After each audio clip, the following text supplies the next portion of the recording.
So, with the somewhat recent reveal of Pokemon Legends ZA, I realized something. I've never played Legends Arceus.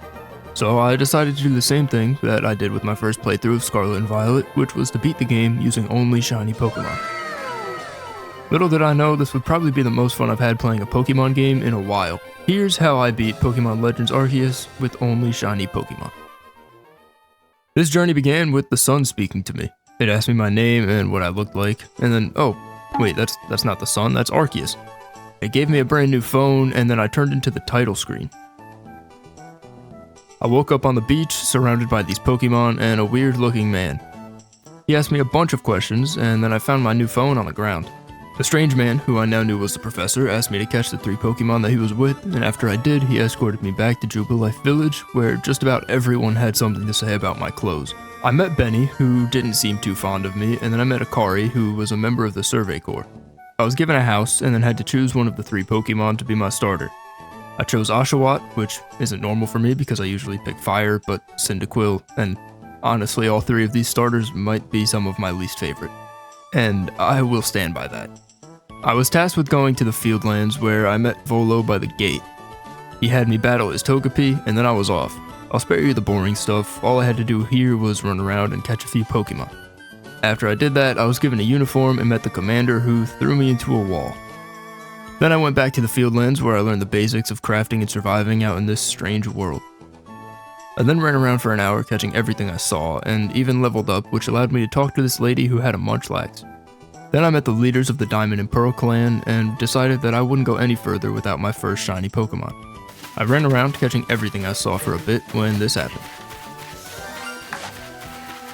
My mic wasn't working for some reason, but I was very happy to have found one within my first 2 hours of playing. With this new shiny Stantler, I ran around fighting everything to level it up. I eventually went to go talk with Leon, who was a warden for this area, and warned me about Cleaver, who was a dangerous frenzied Pokemon here.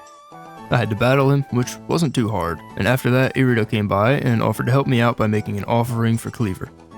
Soon after, I met Adaman with Weird Ear, which is one of the rideable Pokemon in this game. I was given a flute, which would allow me to ride it, and I was now able to traverse the area much faster than before. I then spent the next hour or so looking for outbreaks, which have crazy good odds for shiny Pokemon to spawn, and funny enough, my next shiny didn't actually come from one of these outbreaks, and rather just by running around. I caught the Wurmple and named it Ted, and I also named Stantler Fred. Eventually Ted was able to evolve into a Silcoon, and soon after, a Beautifly. With my team of Fred and Ted, I decided to go see what this Cleaver was all about. I had to battle Irida first, because she wasn't sure if she could trust me, and, well, I got destroyed. But after doing a bit of leveling, I was able to beat her and was off to take on Cleaver. This fight was more like a Dark Souls fight than a Pokemon battle, but I wasn't complaining. I dodged attacks left and right while launching these bombs at him. I eventually got it low enough to throw one final bomb, which calmed it down. I got this slate and went back to the village where Volo encouraged me to keep going and collecting more of these slates. I talked to the commander and then was brought to Benny's place to get some free potato mochi. The next day I met this person who was a warden from the Diamond Clan. I spoke to the captain who allowed me to use Great Balls and then went back to the commander's where he instructed me to help this person and Ursaluna by going to the Crimson Mirelands. When I got there, I ran around exploring for some time before actually progressing through the story at all. I didn't find any shinies, but I did find a bunch of Pokemon, and after that I met this old lady who had a giant leaf over her head. She didn't really like the idea of me helping her with Ursaluna, and Volo came by to fight me again. I made quick work of his team and then had to find these bandits who stole a rock from the wall in there. I found their campsite, and they appeared out of nowhere. I had to battle them, but I had no trouble with this, and they left. I brought the rock back to the old lady, and she put it back on the wall. She asked me to help her calm Ursaluna, and we set out to do just that. I had to fight the giant bear, but I had no trouble with it, and I got another slate from it. This also gave me the ability to ride Ursaluna to find treasure underground. I also had to use this to find the lady that I met before, who had the bombs to calm the frenzied Lilligant in this area. I didn't use the bear though, I actually found her while running around and collecting resources and trying to find more shinies. Next I had to actually fight the Lilligant, but I wanted more Pokemon first, so I went out to farm some more outbreaks. I got lucky with a Psyduck outbreak and named it Mildred, and I also got a shiny Cricketide at some point, but I don't think I was recording for whatever reason. Then while I was on the way to a Zubat outbreak, I came across this shiny Geodude. With these new members of my team, I went to take on the Lilligant. Once again I dodged the attacks and repeatedly launched these bombs at it. Once I beat it, it calmed down and it gave me the meadow plate. I met with the commander once again and then had some more free potato mochi. But hey, you know what else is free? Liking and subscribing, so like, you should do that. Then the lady I helped opened up her own hair salon, and then we met with some people by the dock who said that we needed to go to the Cobalt Coastlands, so that's exactly where I went. When I got there, Irida asked to battle me once again, and she got destroyed. I then ran around here catching just about everything I saw because almost everything in this area was new. I found this strange house, but there was no one there, so I went straight to the next objective. Here I met this lady and her 2 Growlithes, and she told me that I needed to go to this island, but in order to do so, I needed to go back to that house that I saw. I went there and met this guy who would help me to get Basculegion's help, but in order to do so, I needed to catch a Dusclops. I ran out and caught the first one that I saw and brought it back to him. With this, we had Basculegion's favorite food and called it up to the beach, but right after, these people showed up again and stole the bigger Growlithe. I now needed to use this fish to follow them, but before doing that, I went to change my outfit completely and got a haircut. Then I wanted to evolve my Graveler, but it works a bit differently in this game because you don't have to trade it to make it evolve. Instead, you need merit points, which you can get by collecting lost satchels around the map. With these points, you can buy the linking cord and use it to evolve it. After that, I looked for more outbreaks and eventually came across a shiny Yanma. Soon after, I found a shiny Bibarel and then went to continue on with the story. I got to the island and fought the people to get the Growlithe back. I beat them and got it back, and it evolved into an Arcanine, which looks so much cooler in this regional form. But how do you make it look even cooler, you might ask? Strike it with lightning. I had to battle this noble, just like the other 2, and I struggled with this one a bit, but was able to beat it and then completed the story for this area. I went back and got some more potato mochi before meeting with the commander once again and meeting Melly. After talking with them, I had to fight Adaman, and after beating him, I went to the Coronet Highlands. I met with this man who guided me through a cave that led to the rest of the area. When I got out, I ran around exploring and catching things before meeting with Melly once more. I had to battle him, which was no problem, before being let into this cave. Bolo was here, and he talked to us about the space-time rift that I fell through to get here, and then we went to explore some more.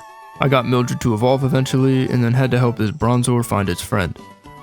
Then the man that I met asked me to battle him, which was a mistake because his Pokemon didn't stand a chance.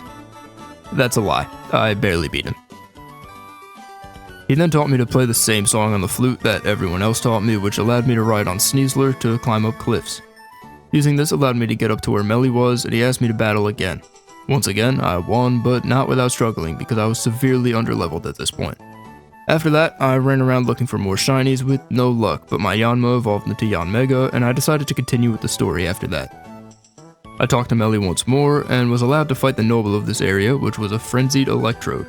I won't lie, this fight was hard, but I was somehow able to beat it and calmed it down. I went back to talk with the commander, which, side note, it must suck for this man to stand here in one spot for all of eternity. Anyway, he said I had completed the mission, and you'll never guess what I did. That's right, got some more potato mochi. Then I got the mission to quell the frenzy Avalugg in the tundra. I talked with the captain once again, and she gave me a debrief for the mission in the Alabaster Icelands. Before going there, I ran around all of the different areas catching Pokemon because this seemed to be the best way to level up my team at the time. Doing this made me level up again and got me to the level that I needed to be allowed into the next area. Before going, Akari wanted to battle, and I was able to beat her team with no problem. Then I went to the Alabaster Icelands, and once again I ran around catching everything I saw. I eventually met the warden for this area and battled him to see if I was worthy to take on the Avalugg. When that was done, I went and talked with this girl who had a Braviary which I needed to help me get around. She had me follow her around for a bit until we reached this temple. In here, there were some puzzles that I needed to solve, but they weren't too hard and I got them all on my first try. When they were all done, I had to battle her in probably my most unfair battle yet. Just look at this lineup. I had 3 behemoths staring down my singular Golduck.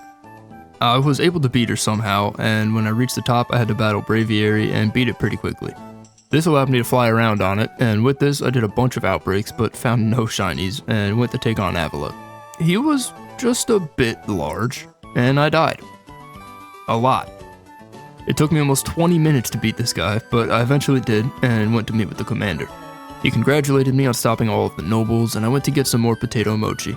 Then I went to bed, but was woken up by a loud boom. When I got outside, the sky was red, and the commander was looking at the rift in the sky. Of course, me being the outsider, I was cast out of the village and forced to fend for myself. I asked a few people for help, but none of them offered me anything, except for Volo, who took me under his wing. He brought me to a hideout where I met Kogita, who looks a lot like someone from a previous game. She instructed me to go to the 3 lakes of the region to seek help from the Pokemon of the lakes. I was forced to pick one of the clan leaders to help me, and I chose Irida because I played Pokemon Pearl, so it just felt right. I went to Lake Verity first and had to battle as Alpha Gudra. After I beat it, I got interrogated by Mesprit and got its plume. Then I went to Lake Acuity and had to fight this weird looking Zoroark. After I beat it, I had to solve a riddle from Yuxi, and when I got it right, I got this plume as well. Then I made my way to Lake Valor, where I had to fight this Overquill, and then had to try to hit Azelf with these bombs. It took a lot of tries, but I eventually got it, and got the plume.